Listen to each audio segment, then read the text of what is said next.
দোস্ত, রাজধানীর মোহাম্মদপুর আবু সাইদ নামের এক মুদি দোকানিকে গুলি করে হত্যার ঘটনায় আওয়ামী লীগ সভাপতি সাবেক প্রধানমন্ত্রী শেখ হাসিনা সহ 7 জনের বিরুদ্ধে মামলা রেকর্ড করার নির্দেশ দিয়েছে আদালত। অন্যদিকে ফের আবারও একসঙ্গে পদ্মায় আসতে চলেছেন দেবজিৎ। 2010 সালে 2 পৃথিবী চলচ্চিত্র দিয়ে পদ্মায় এসেছিলেন সুপারস্টার দেবজিৎ। এরপর আর কখনো তাদেরকে একসাথে দেখা যায়নি। সালাম, নমস্কার দোস্ত। সাবেক প্রধানমন্ত্রী সহ আসামি হিসেবে অন্য যে 6 জনের বিরুদ্ধে অভিযোগ আনা হয়েছে তারা হলেন আওয়ামী লীগের সাধারণ সম্পাদক ওবায়দুল কাদের, সাবেক স্বরাষ্ট্রমন্ত্রী আসাদুজ্জামান কামাল, পুলিশের সাবেক মহাপরিদর্শক আব্দুল্লাহ মামুন।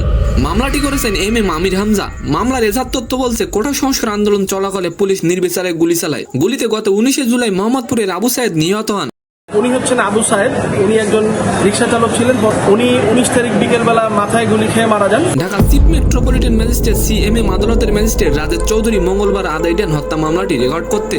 কোটা সংস্কার আন্দোলনকে কেন্দ্র করে সংঘর্ষে এখন পর্যন্ত 580 জনের নিহত হওয়ার খবর পাওয়া গেছে। আপনি অবশ্যই এই বিষয়টি নিয়ে একটি কমেন্ট করে যাবেন।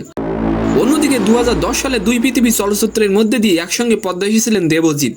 এরপর আর কখনো তাদেরকে একসঙ্গে দেখতে পায়নি ভক্তরা। দুজনের মধ্যে রেশারেশি হয়েছে অনেক। ভক্তদের শত আবেদন থাকা সত্ত্বেও একে অপরের সঙ্গে কাজ করতে রাজি হননি তারা। আর এবার এলো নতুন খবর, দেবজিৎকে নিয়ে সিনেমা তৈরির পরিকল্পনা করছেন পরিচালক রাজ চক্রবর্তী। একটি বড়সড় কমার্শিয়াল সিনেমার পরিকল্পনা করে ফেলেছেন তিনি। শোনা যাচ্ছে 2 সুপারস্টারের সঙ্গে মিটিংও শেষ। এখন সময়ই বলে দেবে তাদের দুজনকে কবে দেখা যাবে। তো সম্মানিত দর্শক, আজকের ভিডিওটি কেমন লাগলো অবশ্যই কমেন্ট বক্সে জানাবেন। আর ভিডিওটি যদি ভালো লাগে অবশ্যই একটি লাইক দিয়ে আমাদের চ্যানেলটিকে সাবস্ক্রাইব করে দিবেন। ধন্যবাদ।